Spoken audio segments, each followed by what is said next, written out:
8. Grožnja glavnega svečenika in strogi ukor rimskega sodnika. Glavni svečenik je dejal: Ako tisti pobič brez naše vednosti in brez dovoljenja templja zares dela takšna dejanja, je jasno kot beli dan, da ga je obsedel Belcebab, poglavar vseh hudičev.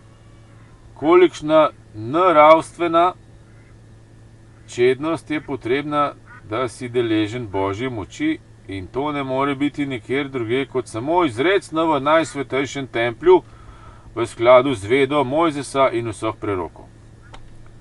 Komur je to pismo znano, tudi ve, kako izgleda s tovrstnimi čudeži izven templja. Saj je vendar brezpogojna dolžnost templja za vsako ceno iztrebiti takšne otroke in ljudi s površine zemlje. In če bodo naša kasnejša poizvedovanja potrdila, kar si o temu pobecu izrekel, bomo tudi njega kot Belcebabovega zaveznika iztrebili s površine zemlje. Sodnik je odvrnil: To je bil pri vas prej najbrž običaj, katerega ste si sami naredili, ampak odkar smo mi Rimljani, vaši gospodarji in vladarji, je kaj takega komaj še mogoče. Kajti meč pravice je popolnoma in za vse primere v naših rokah, in kdorkoli bi ga samovoljno dvignil brez naše vednosti in volje, ga bomo, ne ozirajoč se na njegov družbeni stan, obravnavali kakor nekega puntarja in roparskega morilca.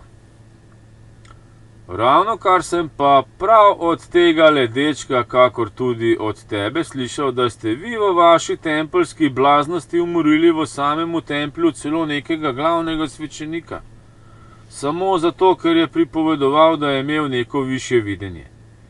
S tem je med vami gotovo izzval mogočno zavist in to je bilo dovolj za vašo odločitev spraviti ga iz tega sveta.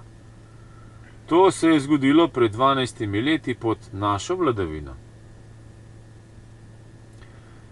Ta primer si bomo pobliže ogledali in kdo ve, ali ne boste vi prej dobili na pokušino meč rimske pravičnosti, kakor pa oni čudežni deček maščevanje vašega templja.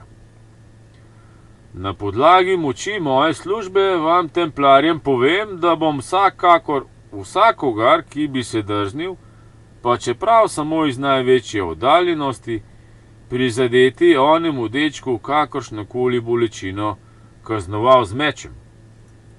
To bodi dovolj. Govoril sem. Glavni svečenik je dejal: Mi pa imamo cesarjevo obljubo, ki zagotavlja templju sodno moč, katere se ne sme dotakniti noben posvetni sodnik. Sodnik je odvrnil: Kako daleč sega, mi je točno znano, uporabljati morate modro strogost, ampak od tu pa do v zgladi pravica meča, pravica smrtne kazni, se razteza zelo velik in prostran prepad in gorje tistemu med vami, ki bi ga prekoračil. Glavni svečenik je spregovoril: Kaj pa je z oblastjo nekega Heroda, ki je obenem 4-kratni knez v Galileji, ali nima tudi on v zgladi?